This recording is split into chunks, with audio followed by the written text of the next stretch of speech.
Becoming a knight, not all glamour. When most people think of medieval knights, they imagine shining armor, heroic deeds, and ladies swooning from castle balconies. They picture someone riding a noble steed into battle, swinging a sword with perfect grace, all while looking impossibly cool.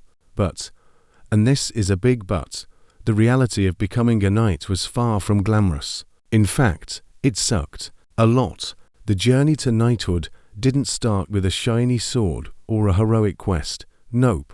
It usually began when a boy was about 7 years old. 7. Think about that for a second. Most kids are just figuring out how to tie their shoes and maybe not eat glue.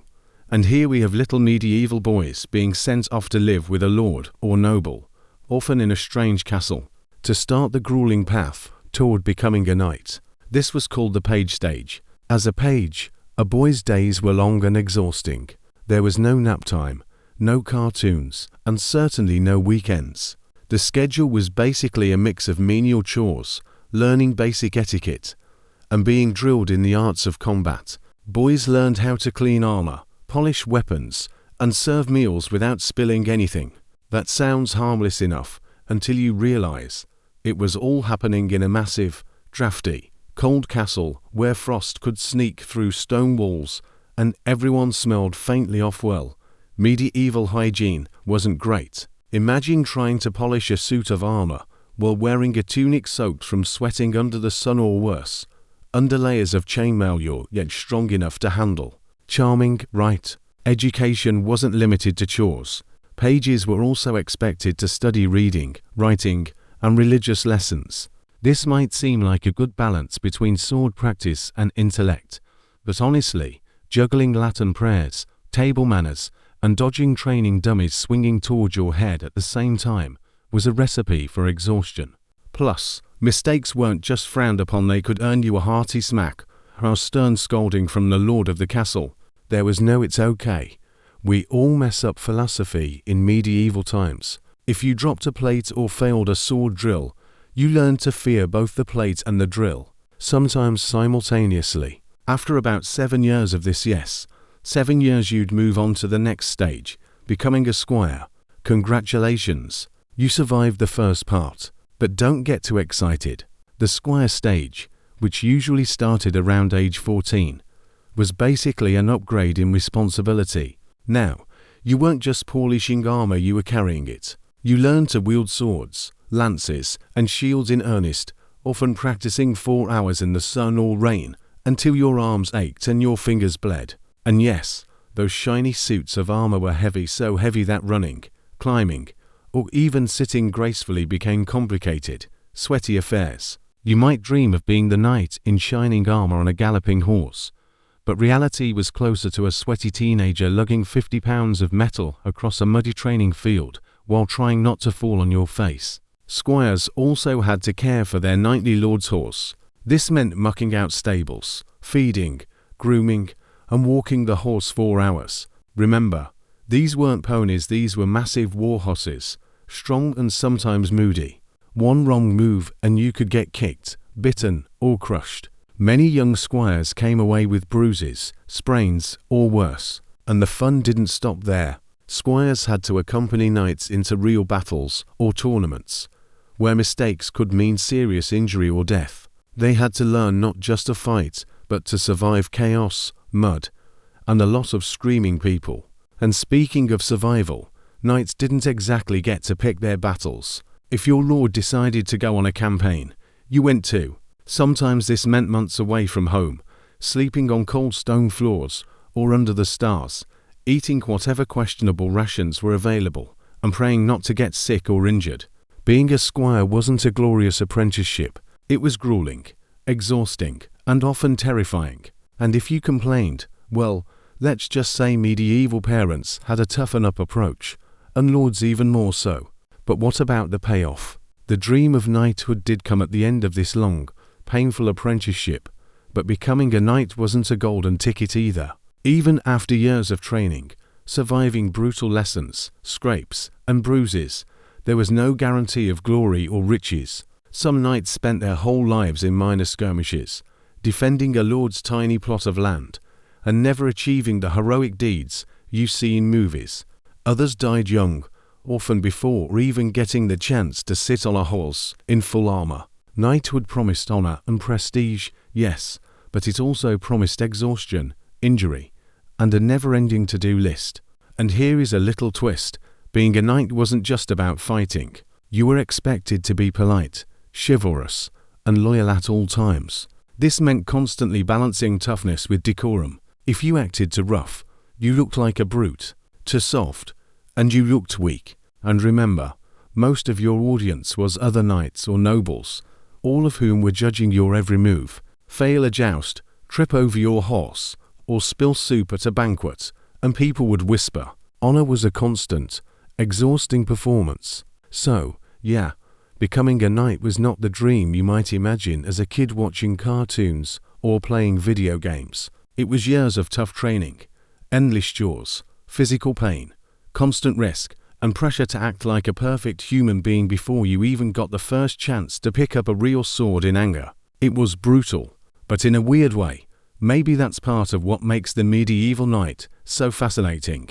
Because when you strip away the armor and the myths, what you find is a life full of struggle, fear, and more than a little chaos. In the end, the path to knighthood was like climbing a mountain in heavy boots with a backpack full of bricks. Every step was hard, every misstep painful, and the peak promised honor and recognition that might or might not be worth the climb. Most people don't realize just how much effort, pain, and sheer stubbornness went into becoming a knight, and yet, somehow, generations of young boys signed up for it, dreaming of glory while barely surviving the grind. And that, in a nutshell, is why being a medieval knight sucked even before you ever swung a sword. Daily life of a knight. So, you survived the brutal training to become a knight. Congratulations. You might be thinking, finally, the good life, glory, honor, adventure. Well, not so fast. The day-to-day life of a medieval knight was far less exciting than the stories suggest. In fact, it was mostly work. A lot of boring, uncomfortable, sometimes smelly work. Let's start with mornings. Knights didn't roll out of a soft bed and grab a latte. They woke up early, often before the sun, which, let's be honest, is already a cruel start to the day. Why so early? Well, there were horses to feed, armor to polish, weapons to inspect, and chores to complete before the lord or lady of the castle noticed you slacking. Even if you were technically a noble, a knight's life was full of responsibilities that made a modern office job look relaxing. And unlike an office, there were no coffee breaks, HR complaints, or comfy chairs. Just stone floors, cold wines, and dirt everywhere. Food wasn't exactly exciting either. Despite the fancy banquets you see in movies, knights often ate like peasants. Breakfast might be bread, cheese, and some weak beer or watered-down wine. Yes, wine for breakfast. Medieval hygiene standards were, let's call them, creative. So drinking alcohol first thing wasn't unusual. It was safer than water in many places. Lunch could be the same, maybe with some dried meat if you were lucky. Dinner might include roasted meat, but not the juicy, perfectly cooked stuff you imagine. Often it was tough, chewy, and overcooked. And don't even get me started on the vegetables. They were usually overcooked to the point of sadness or covered in more salt than flavor. So, while you were training to become a battle-ready hero, your stomach was frequently unhappy. Now, after breakfast, it was time for training. And by training, I mean hours of marching, running, swinging swords, jousting, and carrying around armor and weapons that weighed more than your average small child. Training wasn't just about skill, it was about conditioning your body to endure pain. And let's be honest, medieval training could be downright weird. Knights practiced fighting in mud, snow, rain, or whatever awful weather nature decided to throw at them. Falling in a puddle of muck while wearing chainmail was apparently character building. Somehow, knights survived this daily grind without mutinying, or maybe mutiny was just extra work they didn't need. Armor maintenance was another daily headache. A knight's armor wasn't just for looking cool in battle or movies. It had to be in working condition at all times. That meant polishing it until it gleamed, checking for dents, oiling the joints so you could move, and making sure straps weren't about to snap at the worst possible moment. Forgetting to maintain your armor could be painful. Imagine trying to lift a heavy sword only to have your gauntlet strap break mid-swing. That's a lesson in humility and probably bruised knuckles, too. Of course, knights weren't just warriors, they were servants of their lord or lady. That meant attending to ceremonial duties, hosting visitors, and sometimes pretending to enjoy the company of extremely boring nobles. Imagine spending your day polishing armor, practicing with a lance, and then being told to smile politely while a visiting duke talks endlessly about taxes. Glamorous? Not really. But part of being a knight was showing decorum, loyalty, and patience, 3 things often in short supply when your legs are sore and your tunic is soaked from armor sweat. Horses, of course, took up a huge chunk of daily life. A knight's horse wasn't a casual pet. These massive war horses required hours of grooming, feeding, and walking. Riding was also exhausting. You had to master not only controlling the horse in normal conditions, but also during a chaotic battle or tournament. One wrong move could send you tumbling into the mud, while your expensive sword got stuck somewhere inconvenient. Horseback skills were essential, but mastering them meant countless hours in the saddle, sore backs, blisters, and the occasional kick from a grumpy animal. Not exactly a spa day. Social life for a knight was complicated too. You were expected to mingle at court, attend tournaments, and maintain a reputation of honor and courage. This meant dressing nunsely sometimes in uncomfortable, showy outfits while trying not to look foolish. Knights competed constantly with other knights, both on the battlefield and socially. Losing a joust or embarrassing yourself at a banquet could damage your honor. And in medieval society, honor wasn't just pride, it was survival. Losing face could lead to duels, feuds, or even losing your position. So while it might look fun to us, being popular in the medieval knight world was stressful and physically exhausting. And then there were the odd jobs nobody talks about. Knights often helped maintain the castle, guard gates, deliver messages, or handle disputes. They might oversee peasants' work, repair broken walls, or deal with wildlife invading the kitchen. Remember, there were no maintenance crews, pest control services, or electricians. If the castle needed fixing, the knight helped or risked looking useless. So, in addition to sword fighting and horse training, knights were part handyman, part bouncer, and part diplomat. It's like being a superhero with unpaid overtime and no benefits. Let's not forget rest or the lack of it. Knights slept in cold, drafty castles. Beds weren't cozy, they were wooden frames with thin mattresses or straw-filled sacks. Add in heavy armor, sore muscles, and the occasional night raid or loud drunken guest, and sleep was challenging. Yet somehow, knights were expected to wake up refreshed and ready for another day of grueling chores, training, and social obligations. Modern complaints about early mornings suddenly sound pretty tame, right? Despite all this, knights were admired, respected, and feared. They held a special place in society, which might make all the discomfort, hard work, and pain seem worthwhile. But here is the truth. Being a knight was mostly unglamorous. There were moments of glory, short tournaments, battles, and the occasional heroic rescue, but they were brief flashes in a long sea of hard work, exhaustion, and discomfort.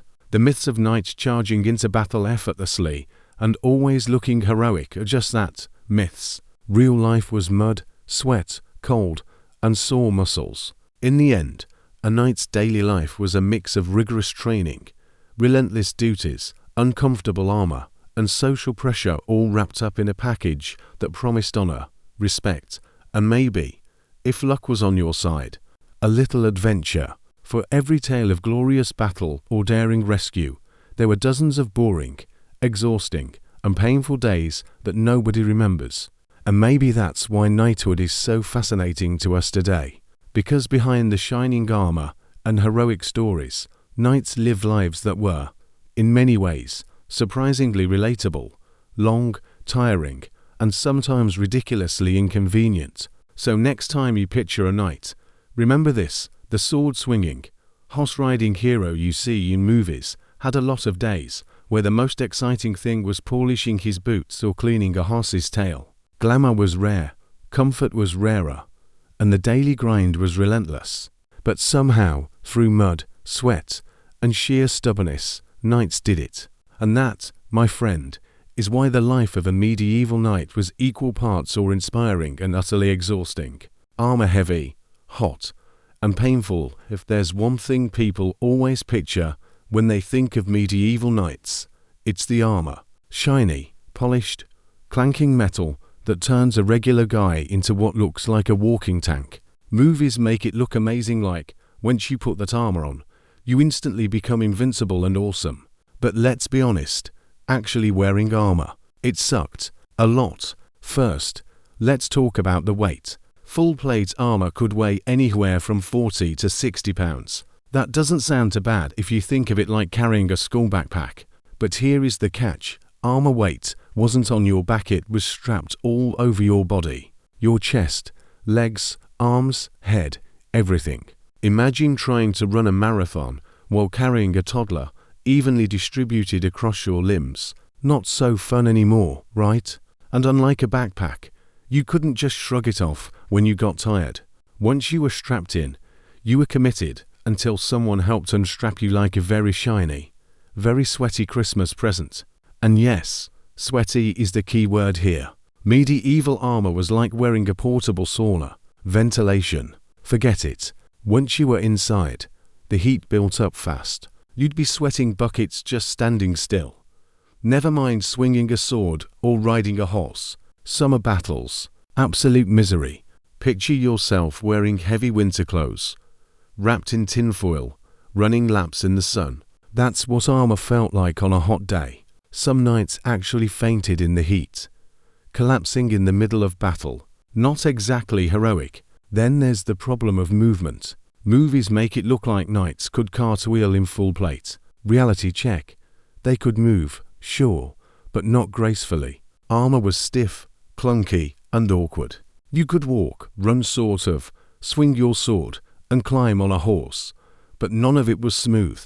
Everything took more effort. Just getting up after falling over was a struggle. There are even funny stories of knights tumbling off their horses during tournaments and rolling around helplessly like overturned beetles until someone helped them back up.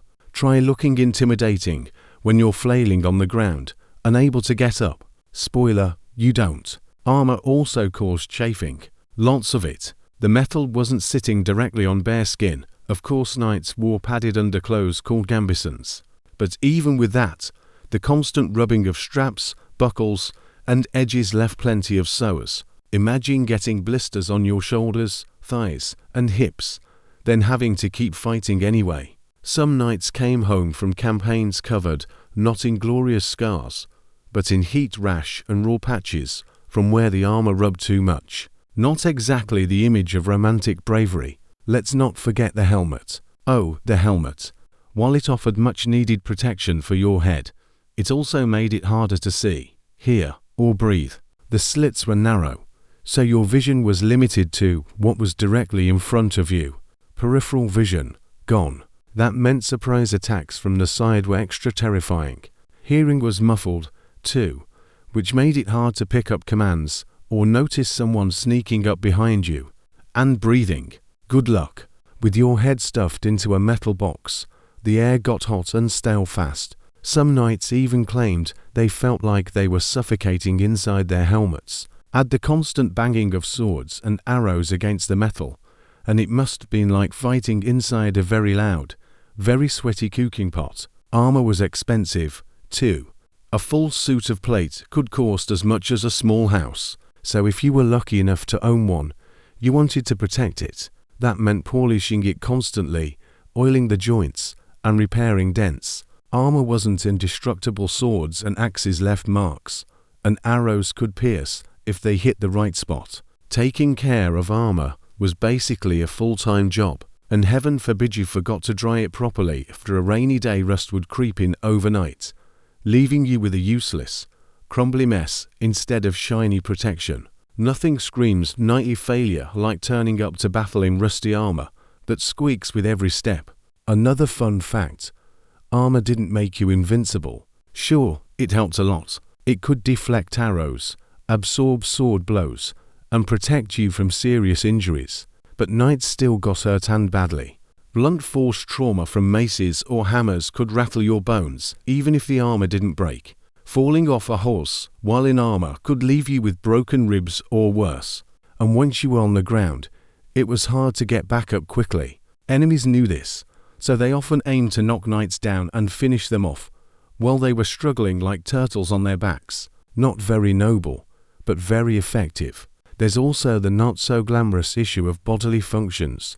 Once you were strapped into your armor, there wasn't exactly an easy bathroom option. In long battles, knights sometimes had no choice but to, well, let's just say the underpadding got more disgusting as the day went on.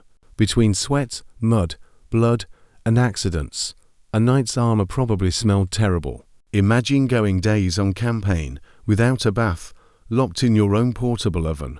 Knights might have looked cool from a distance, but up close, probably not so pleasant. And don't forget about food. Eating in full armor was awkward. Some knights had to remove their helmets just to take a sip of water or a bite of food, which left them vulnerable. Others simply went hungry during long marches or sieges. Imagine trying to balance survival and dignity when your stomach's growling that you can't get your helmet off without 3 squires yanking at the straps. Not exactly heroic feast vibes. Yet despite all of this, the heat, the weight, the cost, the awkwardness, armor was essential. It saved lives, and it made knights the fearsome warriors we still remember today. Without it, a knight was just another soldier with a sword. With it, he was a walking fortress, even if that fortress was sweaty, smelly, and prone to falling over in the mud. So yes, armor looked cool. It gleamed in the sunlight, it impressed peasants, and it terrified enemies. But wearing it, that was another story entirely. It was hot, heavy, uncomfortable, and sometimes downright humiliating. Knights weren't superheroes, they were ordinary people sweating buckets inside oversized metal suits, hoping not to trip in front of their friends. And that, in a nutshell, is why armor sucked literally and figuratively. Weapons, sharp but dangerous knights, and weapons go together like peanut butter and jelly. If peanut butter could slice your hand open and jelly gave you bruises. The movies always show knights swinging massive swords with perfect precision. But the reality of medieval weaponry was less epic soundtrack and more please don't stab yourself while trying to look cool. Let's start with the most famous weapon, the sword. Every knight had one. And it wasn't just a shiny accessory. Swords were symbols of power, honor, and wealth. But they were also heavy. A typical longsword weighed around 3 to 4 pounds, which doesn't sound like much until you swing it repeatedly 4 hours in armor, in the sun, with someone trying to bash your head in. After about 10 minutes, your arms would feel like soggy noodles. And if you lost your grip, well, hopefully your opponent was laughing too hard to strike back before you picked it up. And swords weren't indestructible. They chipped, bent, and sometimes even broke. Imagine the horror of raising your trusty blade in battle, only for it to snap in half like a breadstick. That's not exactly the heroic image knights had in mind. Repairs were constant, sharpening was necessary, and replacement was expensive. The sword may have been iconic, but it was also high maintenance like the diva of the weapon world. Then there's the lance. These things looked incredible in tournaments, where knights charged at each other on horseback trying to shatter wooden poles into dramatic splinters. Very cinematic. In practice, they were basically giant pointy logs that were almost impossible to control if you didn't have perfect timing. Miss your target, and you might spear the ground instead, or worse, lose your balance and launch yourself off your horse like a medieval missile. Tournament fields probably looked less like noble contests and more like blooper reels of men flying through the air in clunky armor. And if you think lances were just for fun and games, nope. Knights used them in real battle too, which was even more chaotic.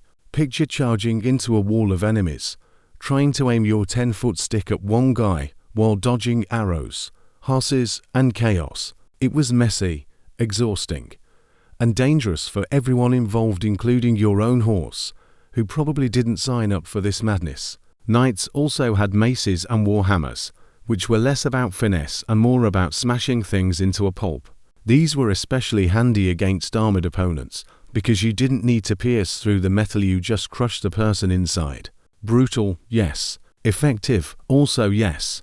But swinging a mace wasn't easy. It was heavy, clunky, and often bounced in weird directions if you missed your target. Imagine trying to look tough, only for your mace to ricochet off a shield and smack you in the knee. Not very knightly. And then there were axes. Nothing says "don't mess with me" like charging into battle with a giant blade on a stick.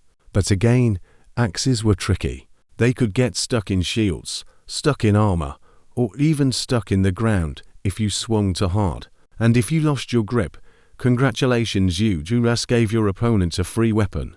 Battle axes might look awesome in video games, but in real life, they were unpredictable. Of course, knights didn't train with just one weapon. They had to learn them all. Daggers for close combat, polearms for crowd control, crossbows for ranged attacks, though using one wasn't considered very chivalrous, and spears for pretty much everything else. Each weapon had its quirks, and mastering them took years. But here is the kicker: training itself was dangerous. Sword practice meant wooden or blunt blades, but blunt doesn't mean safe. Getting whacked in the ribs by a wooden sword could leave you gasping on the floor. A missile glance could knock you unconscious. Even practicing with shields was risky. One bad shove, and you'd be face first in the mud with a broken nose. Training accidents were common, and knights often collected as many injuries in practice as they did in actual battle. Nothing like limping into dinner because your buddy accidentally smacked your shin during drills. And let's not forget bows. Technically, knights weren't big fans of using them. They thought ranged weapons were for commoners. Shooting someone from a distance wasn't honorable, but knights still had to face them in battle, and arrows didn't care about honor. A well-placed arrow could pierce gaps in armor, and longbow volleys rained down like deadly hail. Many knights feared archers more than swords. The sad truth: all your fancy training with weapons meant nothing if some peasant with good aim took you down from 200 yards away. Weapons also had another downside. They were expensive. A good sword or lance wasn't cheap, and keeping them battle-ready cost even more. Knights had to constantly sharpen, oil, and repair their gear, and losing your weapon in battle, that was catastrophic. Not only were you suddenly defenseless, but replacing it might mean sinking deeper into debt. Remember, being a knight wasn't just dangerous, it was financially draining. And here is a weird detail: knights were sometimes more dangerous to themselves and their allies than to their enemies. Swinging giant weapons in chaotic battles often meant hitting the wrong person. Horses got stabbed accidentally, friends got bashed in the heat of the moment, and confusion reigned. Imagine trying to look like a hero, only to hear your comrade yell, "Ow, that was my leg." Not exactly a highlight of your knightly career. So, while medieval weapons looked intimidating, they came with endless problems. They were heavy, clunky, hard to control, and often dangerous for the person holding them. Training was painful, accidents were frequent, and the cost was overwhelming. Sure, when a knight landed a perfect blow, it looked incredible, but most of the time, fighting with medieval weapons was chaotic, exhausting, and risky. In short, weapons didn't make knights superheroes, they made them exhausted, bruised, and occasionally embarrassed. And that, once again, is why being a knight wasn't nearly as fun as the legends make it seem. Battlefield horrors, all right. So you've got the armor strapped on, the sword sharpened, and the horse saddled. The big moment has arrived, an actual medieval battle. This is where the movies usually crank up the epic soundtrack, knights charging in slow motion, banners flying, everything looking heroic. But in reality, medieval battles were less epic movie and more absolute nightmare. If you thought training was bad, wait until you hear what real combat was like. First, let's talk about the build-up. Battles didn't start with a trumpet blast and instant action. No, first came the waiting, Imagine standing around in heavy armor for hours, sometimes in the pouring rain, sometimes under the blazing sun, just waiting. Horses got restless, soldiers got cranky, and you already sweating like you're inside a metal oven had no idea when the fight would actually begin. Sometimes armies lined up facing each other for entire days before anyone made the first move. It was like the world's least fun staring contest. Then, when things finally kicked off, it was chaos. Forget about neat formations or elegant duels. Real medieval battles were crowded, loud, and terrifying. Thousands of men screaming, weapons clashing, horses neighing, arrows whistling overhead. It was sensory overload. Visibility was often terrible, thanks to helmets blocking your view, dust clouds rising from the ground, and smoke from burning fields or siege weapons. So you're basically stumbling around in a loud, dusty, dangerous mosh pit where everyone's trying to kill each other. And speaking of arrows, those were a knight's worst nightmare. Picture hundreds of longbowmen loosing volleys into the sky. The sky literally darkened with arrows before they rained down on everyone below. It didn't matter how tough your armor was, if one arrow found a gap, you were in trouble. And even if they didn't pierce, getting hit felt like being smacked with a hammer.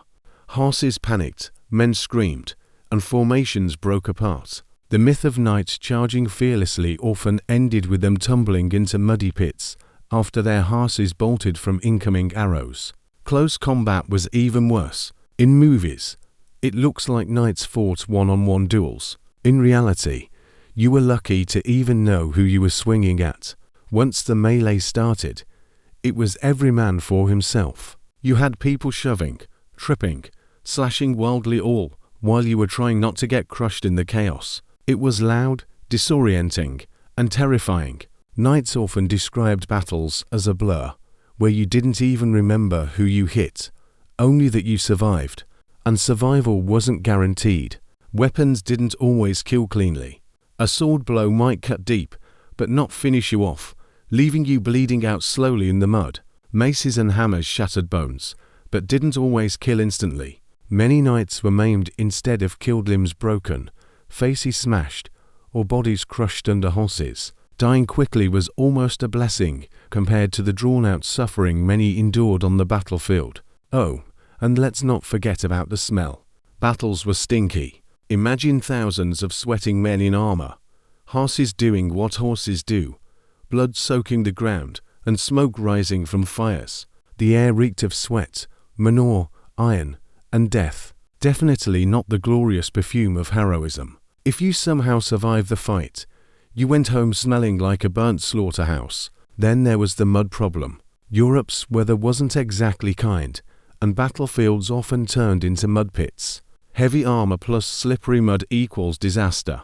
Many knights literally drowned in shallow puddles because they fell and couldn't get back up under the weight of their armor. Imagine surviving a hail of arrows and sword blows, only to be defeated by a muddy puddle. It happened, more often than you'd think, and if you weren't killed outright, you had to worry about injuries. Battlefield wounds were messy cuts, burns, broken bones, crushed limbs. Medical treatment was, let's just say, limited. If you survived the fight, infection might get you later. Doctors didn't know about germs, so wounds were often treated with vinegar, herbs, or sometimes just a hot poker to cauterize the flesh. Not exactly comforting. The psychological toll was brutal too. Picture going into battle, watching your friends get cut down, hearing screams everywhere, and knowing at any moment it could be you. PTSD wasn't something people talked about back then, but it was real. Knights often returned home haunted by nightmares, anxiety, and guilt. The glory of battle faded fast when you realized how horrifying it truly was. And here is something that really killed the whole noble knight vibe: looting. After battles, knights often scavenged the dead for weapons, armor, and valuables. This wasn't dishonorable, it was survival. Remember how expensive armor was. If you found a fallen knight with a better sword than yours, congratulations, you just upgraded. But it also meant picking through corpses, which was not exactly the stuff of bedtime fairy tales. Even the winners of battles didn't exactly celebrate with fireworks and feasts. After the fight, fields were littered with bodies, human and animal alike. Cleanup was gruesome, smelly, and depressing. Many knights had to sleep surrounded by the dead and dying, and the wounded often lay on the battlefield for days, begging for help, until infection or animals finished them off. Victory wasn't glorious, it was horrifying. And remember, battles didn't happen once in a blue moon. Knights could be called to fight multiple times in a year, often marching 4 weeks just to reach a battlefield. Long campaigns meant exhaustion before the fight even started. By the time you actually raised your sword, you were already sore, hungry, and sleep-deprived. So when we picture knights charging valiantly into combat, we need to remember the messy truth. Real medieval battles were confusing, smelly, muddy, and terrifying. Armor helped, weapons helped, training helped, but nothing could make the battlefield glamorous. Surviving one battle was a miracle. Surviving a career of them, that was legendary. In short, battlefield life sucked. Knights weren't fearless superheroes, they were scared, sweaty humans praying to make it through the day. And more often than not, they didn't. Injuries and survival. If you've been paying attention so far, you probably already guessed this. Being a knight came with a high risk of getting hurt. Between training accidents, battlefield chaos, and the occasional fall off a horse, knights collected injuries the way modern kids collect Pokemon cards, except way less fun and a lot more painful. And the real kicker, medieval medicine wasn't exactly up to the job of patching them back together. Let's start with the obvious: battle wounds. Swords slashed, arrows pierced, maces crushed, and lances skewered. Armor helped, but it wasn't perfect. Joints, armpits, necks, and groins were all vulnerable spots. Get hit in one of those, and things went downhill fast. Even if you weren't killed outright, you were left bleeding on a muddy field while chaos raged around you. If you were lucky, a squire or fellow knight dragged you away before someone finished the job. If not, well, let's just say the crows ate well. But let's imagine you did survive the battlefield. Congratulations! Now it's time for the medieval version of healthcare, which was more winging it than science. Doctors often called barber surgeons because they literally cut hair and flesh, had some creative techniques. Got an arrow stuck in you, they'd pull it out with metal tongs, sometimes heating the tool first. Ouch. Deep cut. They might pour vinegar or wine into it, which burned like fire, but at least killed a few germs. Other times they'd smear herbs on the wound and hope for the best. And then there was cauterization. This was when they sealed a wound by burning it with a hot iron. Picture being half conscious, already in pain, and then someone presses a glowing piece of metal against your skin. The smell alone probably made people faint. Sure, it stopped bleeding, but it left horrible scars and sometimes made things worse. Still, it was considered one of the good treatments. Broken bones were another nightmare. Without x-rays or proper casts, setting a fracture was basically guesswork. The surgeon would tug on the limb until it looked about right, then wrap it in splints or bandages. Infection often set in, and sometimes the bone healed crooked, leaving knights hobbling around like lopsided scarecrows. Some knights retired early simply because their bodies were too mangled to keep fighting. Others stubbornly returned to battle with permanent limps or missing fingers. And speaking of missing body parts, amputation was very much on the medieval menu. If a wound was too infected, or if gangrene set in, the only option was to cut off the limb. No anesthesia, no sterile tools, just a saw, a strong assistant to hold you down, and a lot of screaming. Some knights survived the ordeal, but many died from shock or infection afterward. Still, it was better than letting the infection spread and kill you slowly. Even minor injuries caused trouble. Blisters from armor straps could turn into nasty infections. A bad fall could leave you concussed. An untreated cut might swell, turn black, and kill you within days. Remember, nobody knew about germs, so cleanliness wasn't part of the equation. If a wound looked ugly, doctors sometimes thought it was caused by bad humors or even evil spirits. One solution: prayer. Another: leeches. Neither was particularly reliable, when your leg was rotting away. But here is the really depressing part. Disease killed more knights than swords did. Camps were crowded, dirty, and full of sick soldiers. Wounds that might have healed today often turned deadly in the Middle Ages. Fever, dysentery, plague, you name it, knights got it. Marching 4 weeks on bad food and worse water didn't exactly boost the immune system. More than a few knights died, not on the battlefield, but in their tents, clutching their stomachs. And the psychological scars, oh, they were real too. Knights saw horrors, friends dying, comrades mutilated, endless screams on the battlefield. Today we'd call it PTSD. But back then, people just expected you to tough it out. Some knights drank heavily to cope. Others became deeply religious. Some probably never slept soundly again.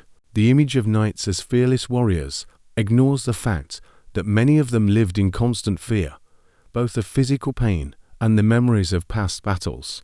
Of course, knights weren't entirely without help. Squires and fellow soldiers often acted as emergency medics, dragging wounded men to safety and doing their best to stop bleeding. Monasteries sometimes offered healing with herbal remedies, and there were skilled surgeons here and there who genuinely helped. But the odds weren't in your favor. A deep wound was basically a coin toss between survival and an early grave. And even if you did survive and heal, the aftermath was rarely pretty. Scars were common, and while some might look cool, others were disfiguring. Missing eyes, crooked noses, and mangled hands were part of the knightly look. Many veterans ended up limping, half deaf from battle noise, or partially blind from wounds. Retirement wasn't sipping wine on a sunny balcony, it was often living in chronic pain, telling war stories by the fire while rubbing your bad knee. But here is the twist. Knights expected this. Injury was part of the deal. They trained for it, prayed about it, and accepted it as part of their duty. To us, their world sounds like a nightmare, but to them, it was just reality. Pain, scars, and danger were the price of honor. Still, it's worth remembering that behind the legends of bravery and glory were real human beings, sweaty, scared, and often in agony. They weren't invincible superheroes. They were fragile, breakable, and vulnerable, just like everyone else. The only difference is that they had fancier helmets. So, yes, injuries sucked, survival sucked, medicine sucked, and the long-term effects of knightly life, they really sucked. Being a medieval knight wasn't just dangerous in the moment, it left lifelong scars, both on the body and the mind. And if that doesn't make you grateful for modern healthcare, nothing will. Siege life, starvation, and fear. So far, we've talked about knights on the open battlefield. But not every fight was a dramatic cavalry charge across a grassy plain.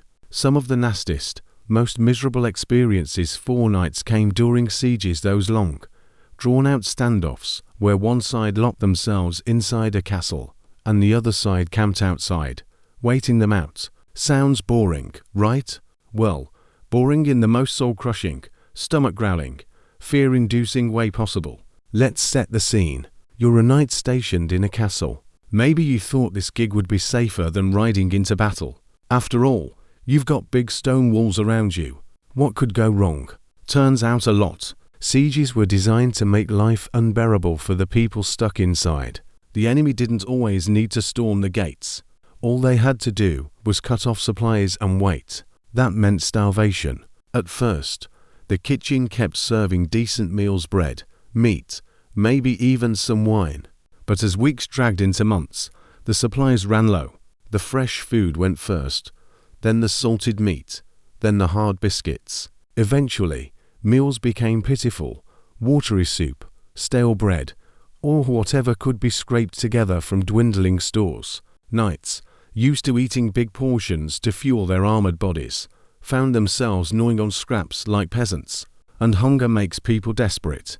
Chronicles tell us of defenders eating horses, dogs, cats, and rats just to stay alive. Some accounts even whisper about cannibalism during the worst sieges, though that was rare and horrifying.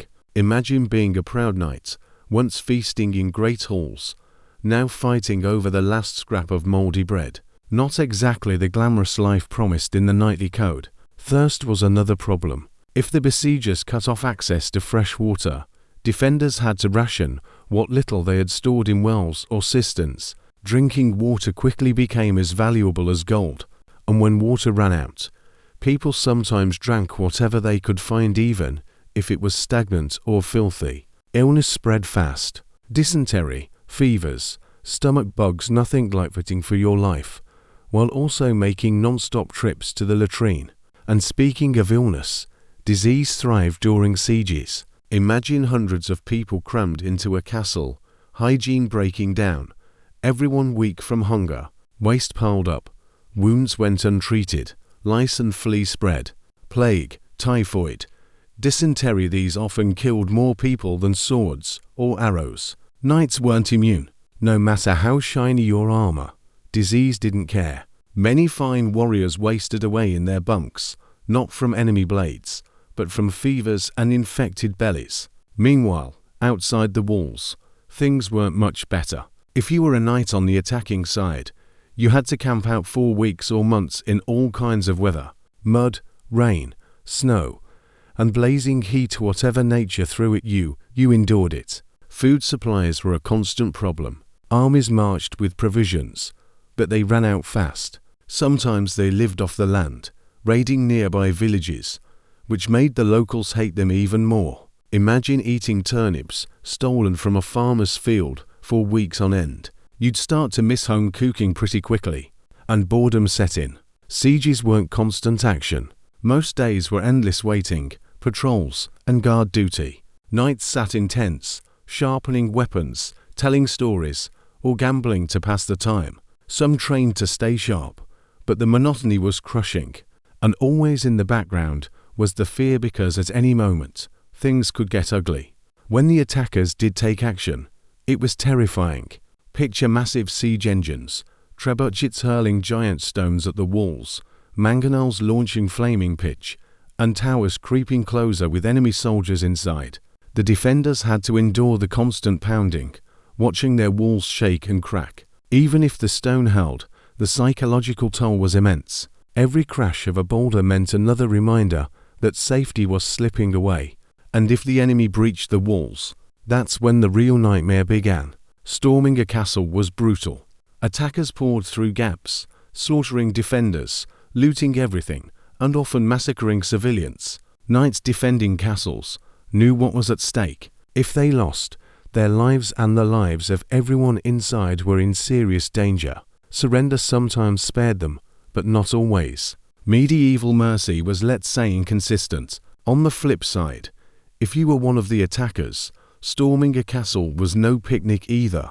Climbing ladders under a rain of arrows, boiling oil, and rocks wasn't exactly safe work. Knights were expected to lead these assaults, which meant they often got the worst of it. Many never made it past the first few rungs of the ladder.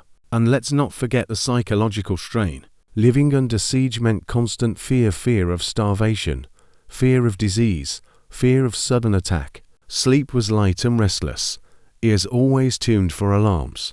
Even the sound of enemy drums or horns outside the walls could rattle defenders' nerves. Knights, for all their training, weren't immune to dread. Hunger gnawed at their stomachs, while anxiety gnawed at their minds. When sieges dragged on 4 months or even years, despair set in. Imagine watching your comrades grow thinner every day, your armor hanging loose on your shrinking frame, your horse long since eaten.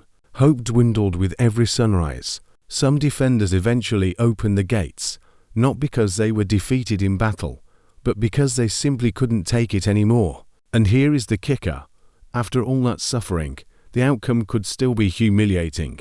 If you surrendered, you might be ransomed, but you might also be executed or stripped of your lands. All those weeks of starving and suffering could end with you being dragged off in chains. Victory wasn't guaranteed, and survival wasn't either. So, whether you were trapped inside or camping outside, siege life was miserable. Starvation, thirst, disease, boredom, fear, these were your daily companions. Forget the glory of charging into battle on horseback. Most of the time, being a knight during a siege meant sitting around, slowly wasting away, and praying for relief. In short, siege life sucked. It stripped away pride, dignity, and strength, leaving even the mightiest knights weak and afraid. And it reminds us of a simple truth. Castles might have been strong, but the people inside them were only human, and humans can only suffer so much before they break. The burden of equipment and logistics. When we picture knights, we usually imagine them galloping across fields in gleaming armor, swords flashing in the sunlight. It looks so effortless, like the knight just rolled out of bed, strapped on some shiny steel, and off he went to battle. Reality. Oh no, knights didn't just deal with heavy armor and pointy weapons. They also had to wrestle with one of the least glamorous parts of medieval life: equipment and logistics. Let's start with the obvious. Armor was heavy. A full suit of plate armor could weigh anywhere from 45 to 60 pounds. That doesn't sound too bad if you think about a modern backpack, until you realize this weight wasn't neatly distributed on your back. It was spread across your whole body, clanking with every step. Walking in armor was like moving around in a stiff, noisy exoskeleton. Running, good luck, and if you fell, getting back up could feel like trying to do a push-up with a fridge strapped to your chest. Weapons added even more weight. Swords, lances, shields, daggers, maybe even a mace. It was like carrying around your own mini armory. And knights didn't just need one weapon, they needed backups. Weapons broke, got lost, or stuck in enemies, so a wise knight carried spares. That meant more gear to haul around, and more for squires to polish, sharpen, and lug from place to place. And speaking of squires, knights couldn't survive without them. These poor teenagers were basically medieval interns. Their job was to keep all that equipment in fighting shape, cleaning rust, patching straps, repairing dents. After a battle, armor didn't look shiny. It looked like it had been through a car crash. Without constant upkeep, metal would rust, leather would snap, and weapons would dull. So while the knight got the glory, the squire got the blisters. Now, let's talk about the horse situation. Knights without horses were basically half-knights. Cavalry was their whole thing, and those fancy war horses didn't come cheap. A good destrier, the kind used in battle, was as expensive as a small house, and like any expensive thing, it required constant maintenance. Horses needed feeding, grooming, shoeing, and stabling. They also needed armor of their own, which meant even more weight to haul around.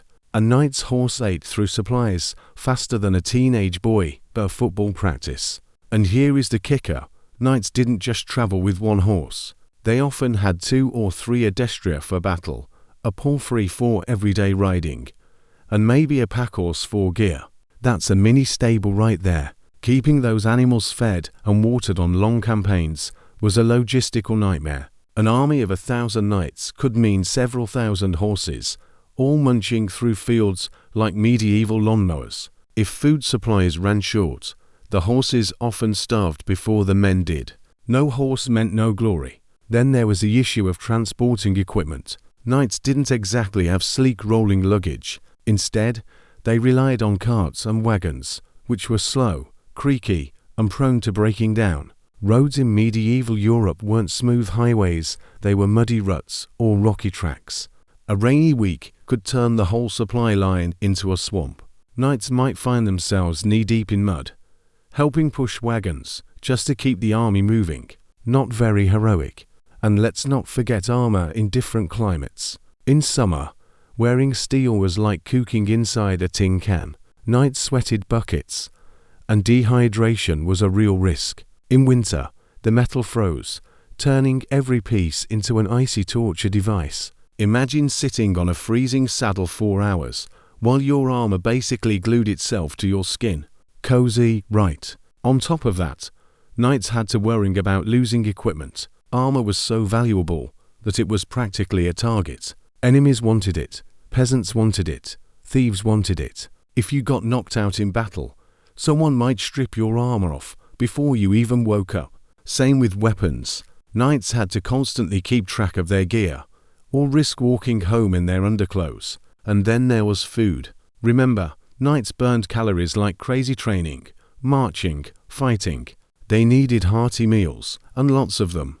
But armies didn't always have enough supplies. Knights often had to live off whatever was available: stale bread, dried meat, watery soup. Wine or ale was safer than water, but that meant a lot of tipsy soldiers. Not exactly a recipe for sharp swordplay. Logistics officers, yes, they existed, had the thankless job of figuring out how to keep thousands of hungry, thirsty men and animals alive on the march. Another problem: armor repair in the field. Imagine your breastplate takes a huge dent from a mace. You can't exactly swing by the medieval version of a repair shop. Sometimes armies traveled with blacksmiths, but repairs in camp were often rough and ready. A badly fitted replacement could pinch, scrape, or leave a weak spot. Knights often fought with equipment that was far from perfect, and every imperfection could cost them their life. Oh, and did I mention the sheer amount of time it took to put this stuff on? Getting into full armor wasn't a quick process. With a squire's help, it could take 10-15 minutes at best, sometimes longer. In emergencies, knights might only throw on partial armor, but that left them vulnerable. There are stories of knights being ambushed while still lacing their boots or buckling on greaves. Not exactly the dramatic, cinematic entrance you'd want. In short, knights weren't just warriors, they were walking logistical headaches. Behind every glorious charge was hours of preparation, wagons of supplies, and exhausted squires. Armor was heavy, weapons were expensive, horses were needy, and food was always running low. Logistics could make or break a campaign, and even the bravest knight was useless without the right gear in the right place at the right time. So while songs and stories loved to praise knights for their bravery, the reality was less glamorous. Much of their time wasn't spent fighting, it was spent managing equipment, feeding horses, waiting for carts, and sweating under armor. The battlefield was only a small part of the job. The rest was lugging, hauling, and complaining. The burden of equipment and logistics. It sucked, and it made the life of a medieval knight far less about glory, and far more about grinding through endless, uncomfortable practicalities. Political pawns and noble obligations. So far, we've seen how knights dealt with mud, hunger, arrows, and armor. But here is the thing: even if a knight somehow managed to survive the battlefield, avoid disease, and keep his equipment in one piece, he still wasn't free. Being a knight wasn't just about fighting, it was about serving and being used. Knights were basically chess pieces in the big political games played by kings, lords, and nobles. And, spoiler alert, pawns don't usually get happy endings. Let's start with the basics. Knights didn't fight purely out of passion or personal choice. They fought because of obligation. In the feudal system, knights owed service to their lords. If your lord called, you had to show up, whether it was marching off to defend a castle, riding on campaign, or just standing guard while he strutted around showing off his power. Knights swore oaths of loyalty, and breaking them wasn't just dishonorable, it could ruin your life. Disobedient knights risked losing land, wealth, or even their heads. That meant knights were often dragged into wars that weren't really theirs. Maybe their lord had a feud with a neighbor. Maybe the king decided to invade somewhere. Maybe there was a dynastic squabble over who got to wear a crown. Whatever the reason, knights didn't usually get a say. One week you were home trying to fix a leaky roof. The next you were told to saddle up and ride hundreds of miles because some distant cousin of your lord insulted the king's nephew. And don't forget about money. War was expensive, and knights were expensive to keep. Lords and kings saw them as investments, walking, armored assets to be deployed when useful. Sometimes this meant endless campaigns, but other times it meant being parked in boring garrisons to show the flag. Either way, knights were expected to show loyalty and service without much reward. Sure, sometimes you got loot or ransom money from captured enemies, but most of the time, the benefits flowed upward to your lord. You did the work, they got the credit. Classic workplace exploitation, just with more swords. Even worse, knights were often pawns in political marriages. If you were of noble birth, your marriage wasn't about love. It was about alliances. Your family might marry you off to cement ties with another clan or secure a patch of land. That meant you could end up with a spouse you barely knew and possibly didn't like because it served the political ambitions of people higher up the chain. Your personal happiness, not a priority. And then there were feuds and rebellions. Knights could find themselves forced to fight against neighbors they actually liked or even relatives because loyalty to a lord came before personal relationships. One year, you might be raiding a nearby town on orders. The next, you might be defending it after the politics shifted. Imagine the emotional whiplash. Knights also had to play the dangerous game of court politics. Being too loyal to one lord or king could make you an enemy of another. Change the wrong side at the wrong time, and you could lose everything. Plenty of knights ended up exiled, executed, or disgraced because they backed the wrong horse in political squabbles. The phrase loyal unto death sometimes wasn't a metaphor. And speaking of loyalty, knights were often caught between religion and politics. The church demanded their service in crusades or holy wars. Their lords demanded service in local feuds. Sometimes these overlapped, sometimes they didn't. A knight could be branded a hero one day for fighting in the Holy Land, then accused of treason the next for disobeying a noble. Navigating these conflicting demands was like walking a tightrope with swords pointed up at you from below. Now, let's not forget taxes and obligations. Knights were often landholders, which meant they collected rents from peasants, but they also owed taxes and military service to their lords. If harvests were bad or peasants couldn't pay, the knight was still expected to deliver his share. That left many knights financially strained, juggling debts while trying to keep up the expensive lifestyle expected of their class. All the armor, horses, and servants weren't free, and lords weren't exactly sympathetic. And if knights failed in their obligations, the consequences were brutal. They could lose their land, their titles, or their reputation. In medieval society, honor mattered almost as much as survival. A disgraced knight wasn't just unemployed, he was socially dead. Other nobles wouldn't trust him, peasants wouldn't respect him, and he might never recover his standing. Honor was the glue holding the whole knightly identity together, and political games could rip it away in an instant. Then there's the issue of being disposable. For all their training and status, knights were still expendable in the eyes of the powerful. If a lord needed to sacrifice some troops to win a battle, guess who went in first?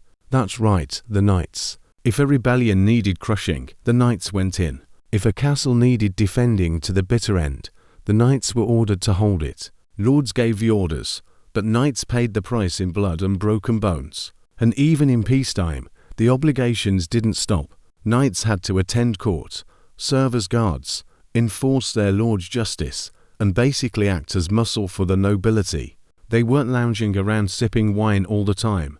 More often, they were running errands, enforcing laws, and showing up whenever the lord needed to look intimidating. The knight's life was a constant cycle of duty, loyalty, and service, often with very little say in the matter.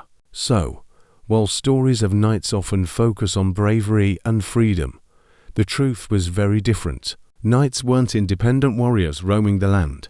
They were tied down by loyalty, debt, obligation, and politics. They were pawns in a giant game of power, useful, respected, but ultimately disposable. And that's the cruel irony.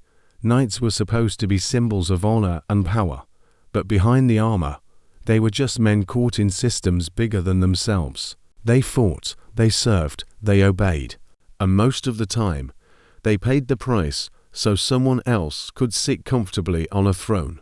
The toll on family and personal life. When you imagine a knight's personal life, you might picture him returning home from battle, greeted by cheering peasants, a loyal dog, and a loving family waiting with open arms. Maybe he sits down at a long wooden table, tells heroic stories, and enjoys a hearty feast. Reality, not so much.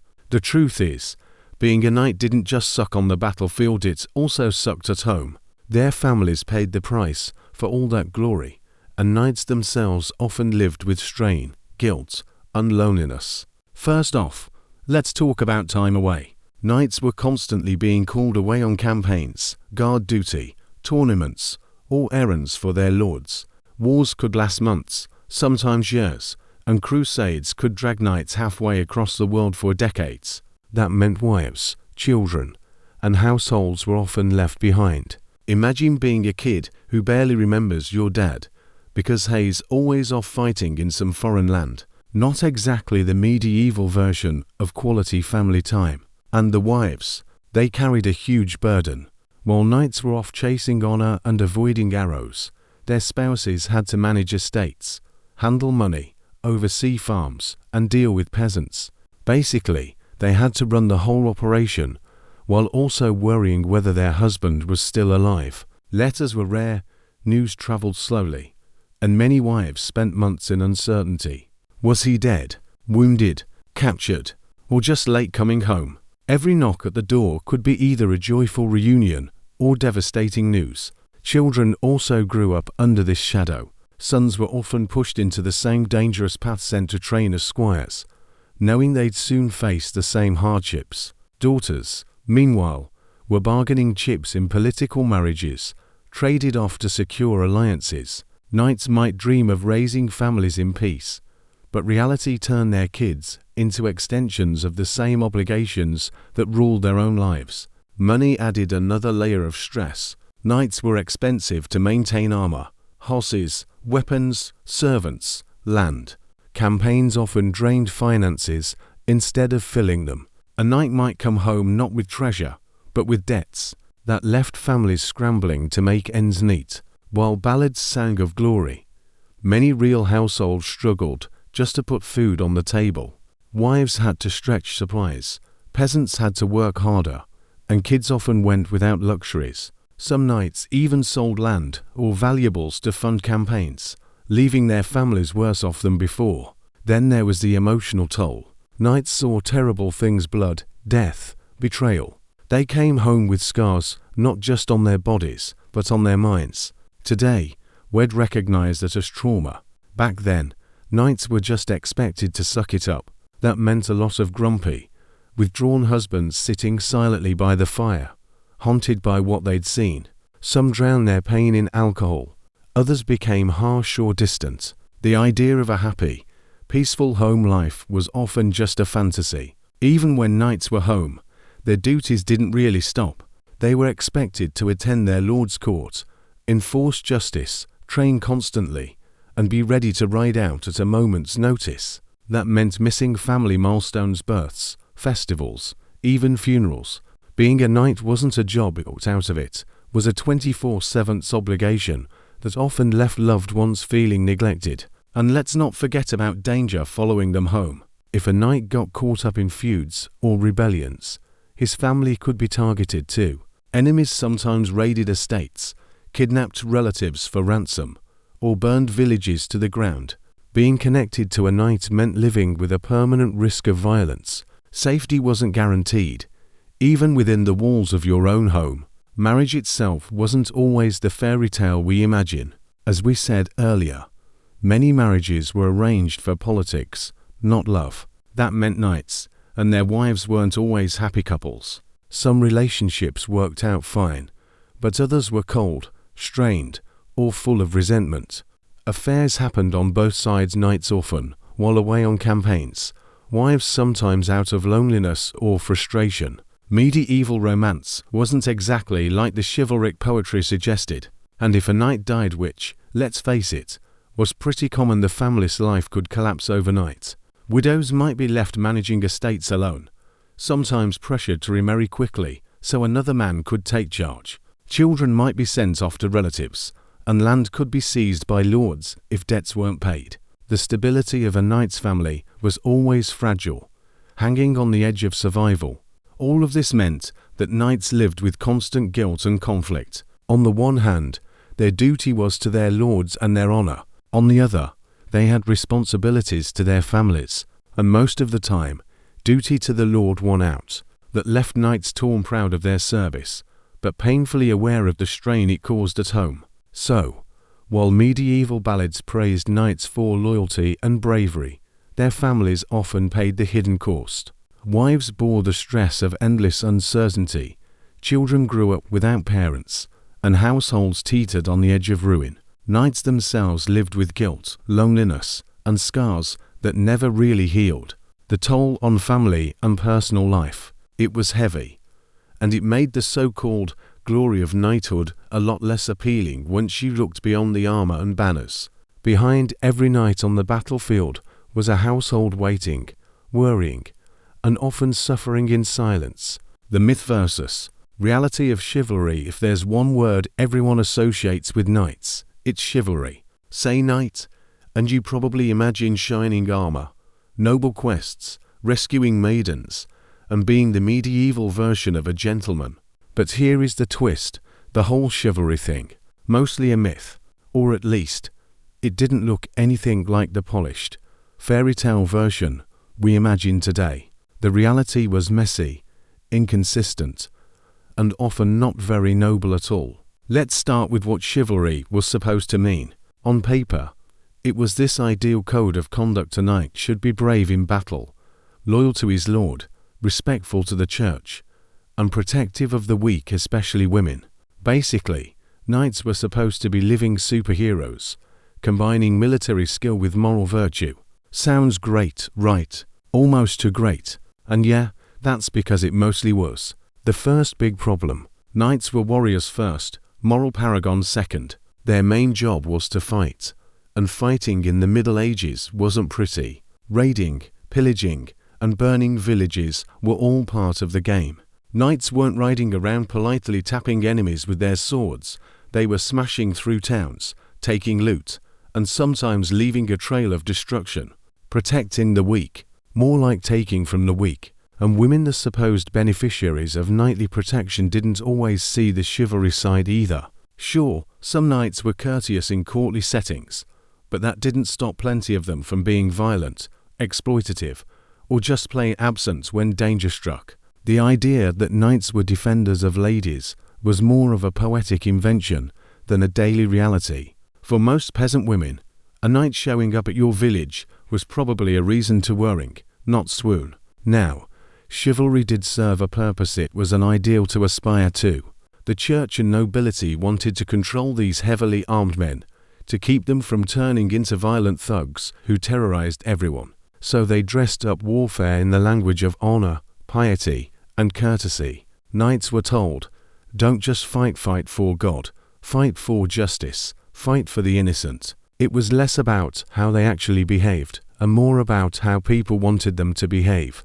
And knights themselves, they leaned into the myth when it suited them. They loved tournaments and ceremonies where they could show off as paragons of virtue. They enjoyed the prestige of being called chivalrous. But when push came to shove, like when their lord demanded they raid a rival's lands, the chivalry tended to vanish, or a puff of smoke. Loot came first. One of the funniest ironies is how literature fueled the legend. Medieval poets and storytellers spun tales of knights on noble quests, falling in love with unattainable ladies, or defending the helpless. Think King Arthur and his Round Table epic quests, enchanted swords, damsels in distress. These stories were hugely popular, and they painted knights as heroes in shining armor. Real knights weren't going to correct anyone.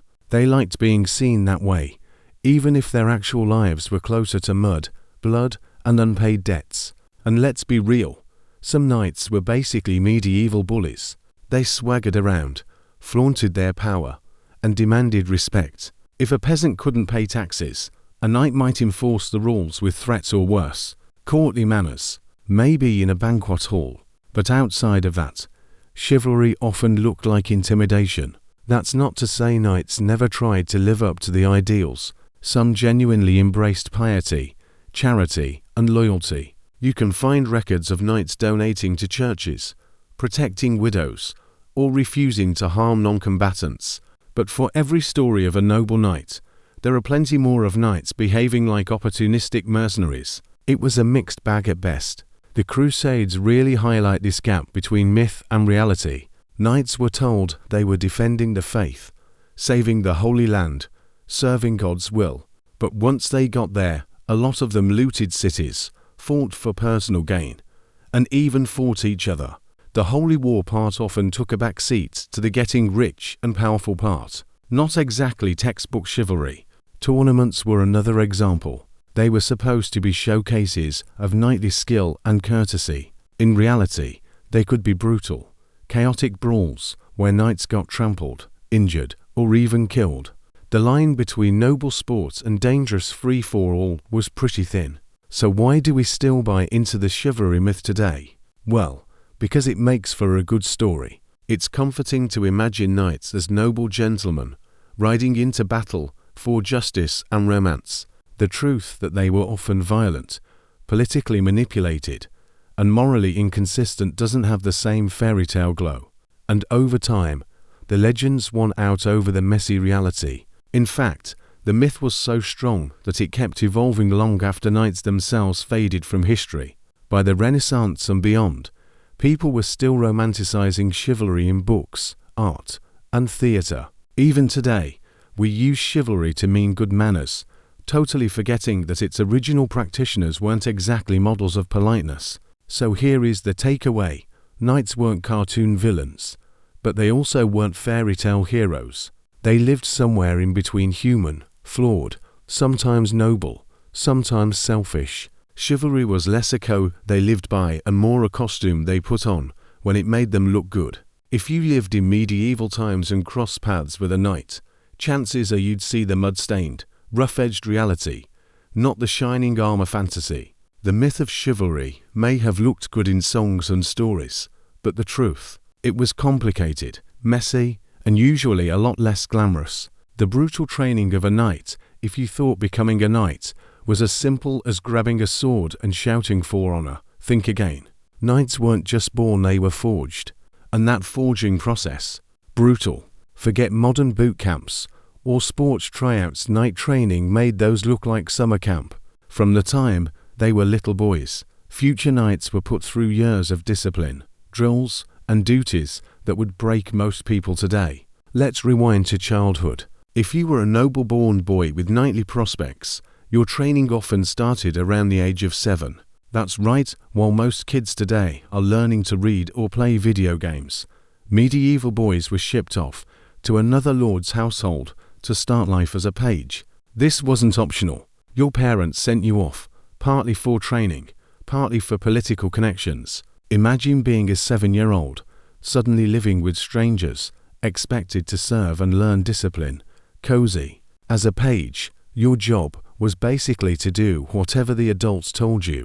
You waited tables, cleaned up after knights, polished armor, ran errands, and learned basic manners. And while it sounds like glorified babysitting duty, the point was to hammer discipline into you early. You were also expected to start learning the knightly arts, reading enough to understand commands, practicing religion, and, of course, beginning weapons training, wooden swords at first, so you didn't accidentally take out another kid's eye. By your early teens, around age 14, you were promoted to squire, and that's when the real grind began. Squiring meant being the personal assistant to a full knight. You carried his weapons, looked after his horse, helped him dress in armor, which was like strapping a human into a medieval space suit, and basically followed him everywhere. If your knight went to war, you went to war. Except you didn't get the armor, you got the jobs no one else wanted, like lugging supplies or pulling bodies off the battlefield. Congratulations, you're moving up in the world.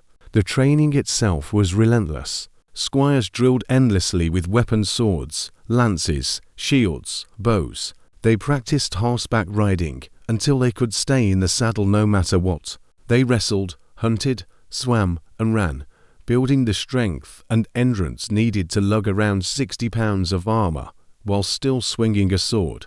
And the teachers, not exactly gentle. If you messed up, you'd get yelled at, smacked, or worse. Medieval pedagogy wasn't about gold stars, it was about making you tough enough to survive battle. And let's talk about the weapons practice. Squires didn't just spar with each other. They trained against wooden dummies or even real opponents in full contact drills. Accidents happened all the time.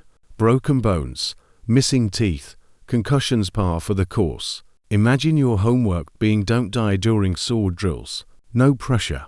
One of the most grueling parts of training was learning the lance charge. Jousting looks fun in movies to knights galloping toward each other with lances, trying to knock each other off. In reality, it was terrifying and painful. As a squire, you had to learn how to control a massive horse, hold a heavy lance steady, and aim for a target while charging at full speed.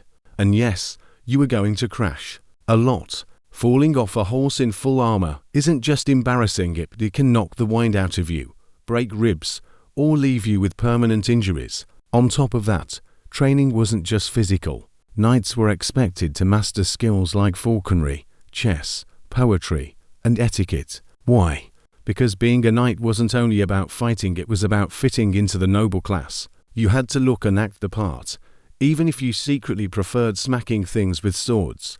A knight who couldn't hold a conversation at court or behave properly at a feast risked being seen as a brute. So squires spent time learning courtly manners, memorizing prayers, and sometimes even practicing music. Imagine training all day with swords, then being told you had to play the lute after dinner. Brutal in its own way, but the hardest part of all this training wasn't the bruises or the endless jaws. It was the pressure. Everyone expected you to prove yourself worthy of knighthood. Fail, and you risk shame for yourself and your family. And failure wasn't rare. Some boys washed out, never earning the title. They might end up as lowly soldiers or minor household servants, watching their dreams of glory vanish. If you survived all this, around age 21, you might finally be dubbed a knight. This wasn't guaranteed. You had to earn it. Maybe you proved yourself in battle, or maybe your lord decided you were finally ready. Either way, the ceremony was a big deal. You'd spend the night before in prayer, then be ritually armed, sometimes even tapped on the shoulder with a sword.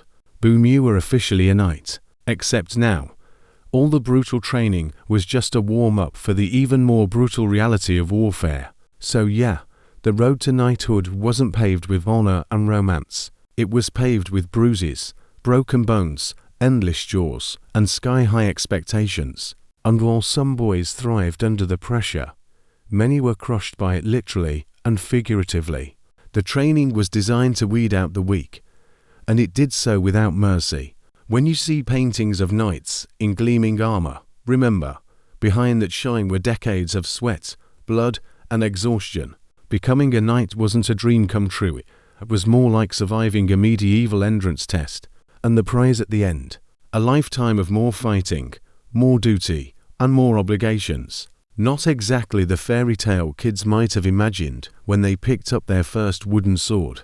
Injuries, diseases, and early death. If you've made it this far in our story, you might be thinking, okay, being a knight sounds rough, but at least if you survive training and keep your lord happy, you can live a long, glorious life, right? Not really.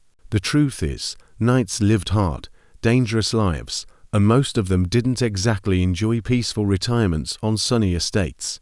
Between battlefield injuries, nasty diseases, and the constant risk of early death, the knightly life was basically a gamble, and the house almost always won. Let's start with the obvious, battlefield injuries. When you spend your career running at people with sharp weapons, you're going to get hurt. Armor helped, sure, but it wasn't invincible.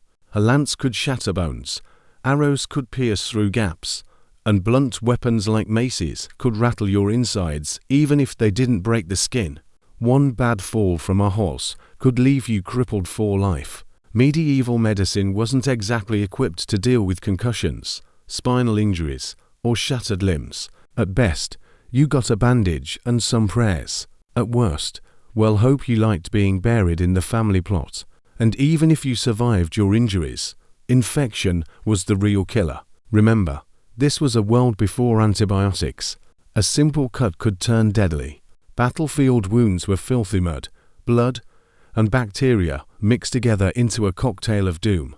Doctors might try to cauterize wounds with hot irons, or pour wine or vinegar on them, but that was a gamble. Surviving surgery, if it could be called that, was rare. Many knights who limped home from battle died days or weeks later from infections that today would be treated with a quick trip to the pharmacy.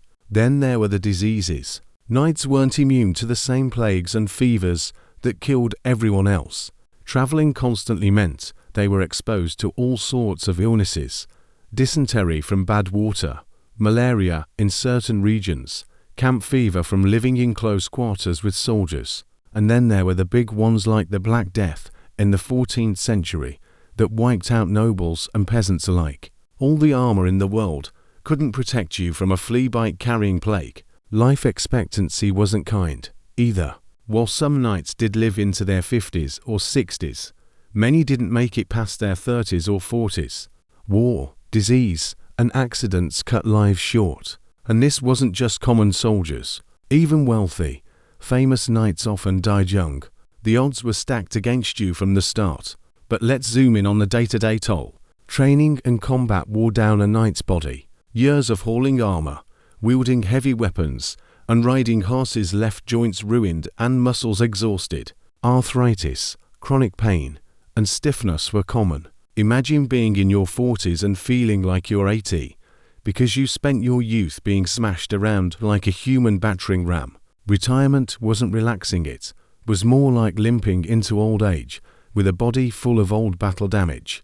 And we haven't even talked about tournaments. Sure, they were entertainment, but they were also dangerous. Knights could get skewered, crushed, or trampled. Even if you weren't killed, injuries piled up. Think of it like extreme sports without helmets, referees, or proper medical care. It wasn't unusual for a knight to leave a joust with broken ribs or a concussion.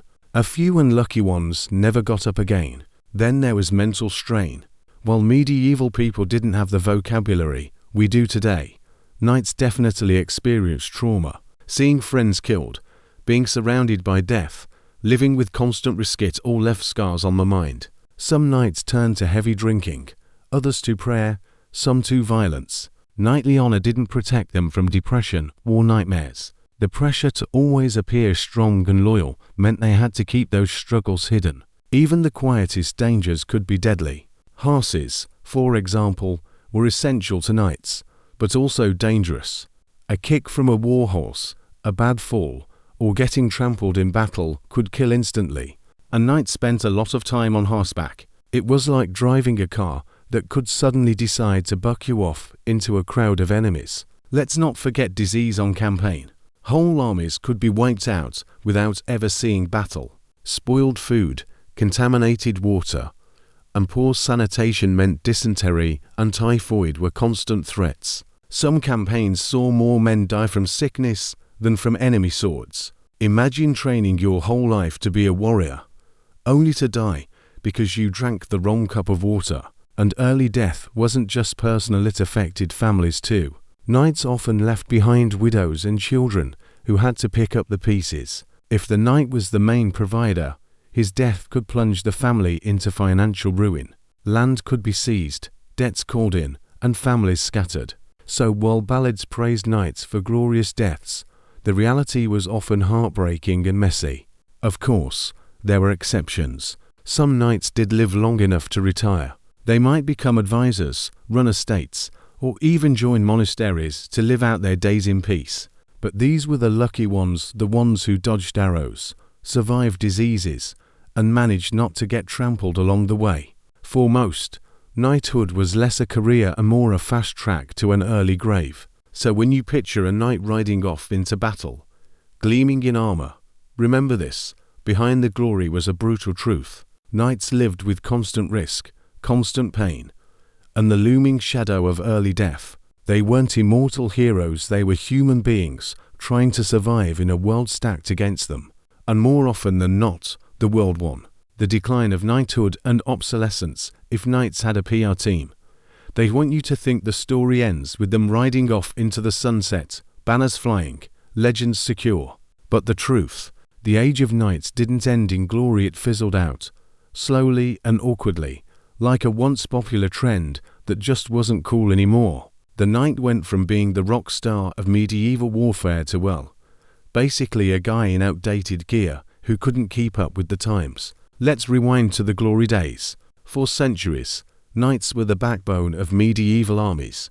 Heavily armored cavalry could smash through infantry lines, terrify peasants, and dominate battlefields. The knight's horse was like a medieval tank, and his armor was the ultimate defense. For a while, nobody could touch them. But history has a way of humbling even the toughest warriors. By the late Middle Ages, technology and tactics were shifting. Knights, who once seemed unstoppable, started to look more like expensive liabilities than unbeatable heroes. The decline wasn't sudden, it was death by 1,000 cuts.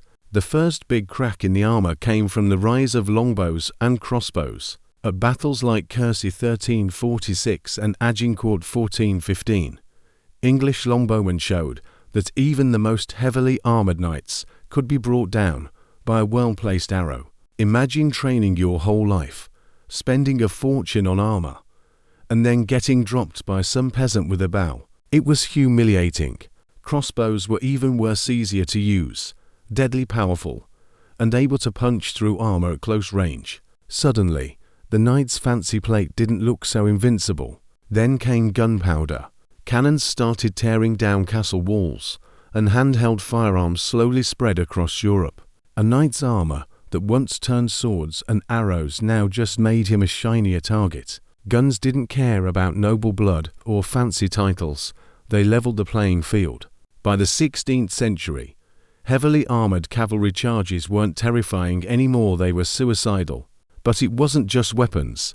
Warfare itself was changing. Armies grew bigger and more professional. Instead of feudal levies and small retinues of knights, kings started paying full-time soldiers and hiring mercenaries. These troops were cheaper, easier to train, and more reliable. Why wait for your vassal knight to show up late with 3 horses when you could just hire a Swiss pikeman or a German Landsknecht? Economics also played a part. Knights were expensive. Horses, armor, weapons, squires, servants. The cost of maintaining a knightly lifestyle was sky high. Lords and kings started to realize they could fund entire companies of soldiers for the price of a handful of knights. From a budget perspective, knighthood wasn't sustainable in the long run. And then there was the issue of social change. The feudal system that supported knighthood began breaking down. As towns grew and trade expanded, wealth wasn't tied solely to land anymore. Merchants, bankers, and common soldiers were getting richer and more influential. Nobles weren't the only game in town, and the knightly class slowly lost its monopoly on power. Culturally, knights didn't just vanish, they transformed into symbols rather than soldiers. By the late Middle Ages, knighthood was as much about ceremony and pageantry as actual combat. Tournaments, jousts, and courtly rituals became more important than battlefields. The knight turned into a performer of tradition, not the terror of armies. Sure, they still fought here and there, but their role was shrinking fast. One of the most ironic twists is how chivalry outlived knights themselves. Even as gunpowder weapons made their armor obsolete, the idea of the knight stuck around. People kept writing stories and songs about noble warriors, romantic quests, and courtly love.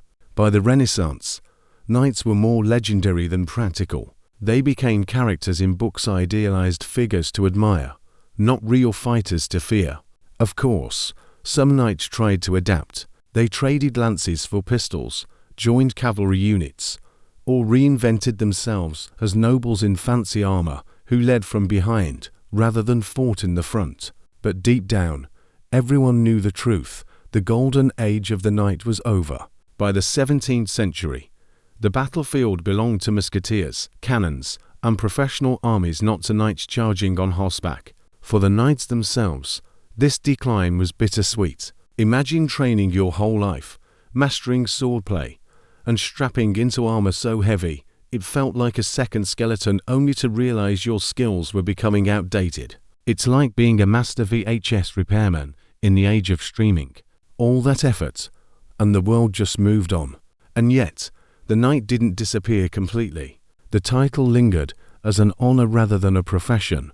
Being knighted became a way of recognizing service to the crown or society, not a military rank.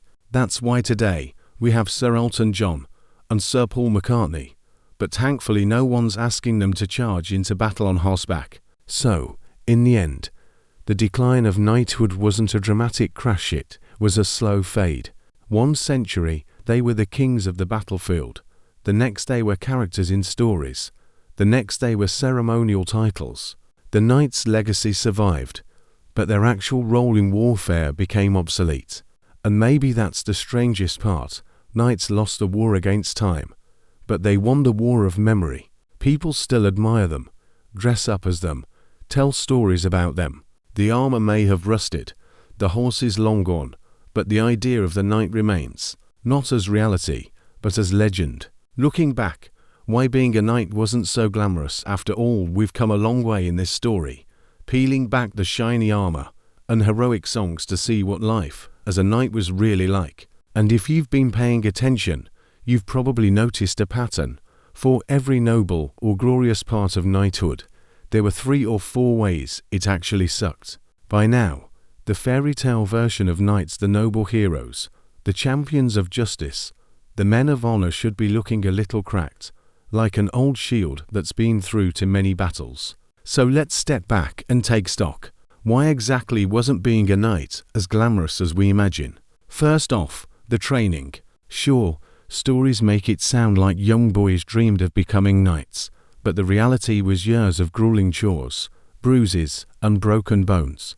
Becoming a knight wasn't about destiny, it was about survival through a brutal system that weeded out anyone who couldn't take the punishment. Not exactly the heroic chosen one path we see in movies. Then, there was the equipment. Armor may look impressive, but it was heavy, hot, and ridiculously expensive.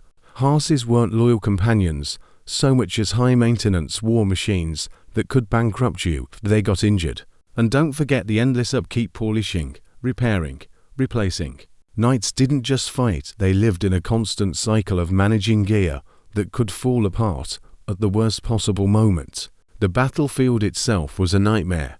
Mud, arrows, diseases, exhaustion. Being a knight didn't mean stood out like a hero.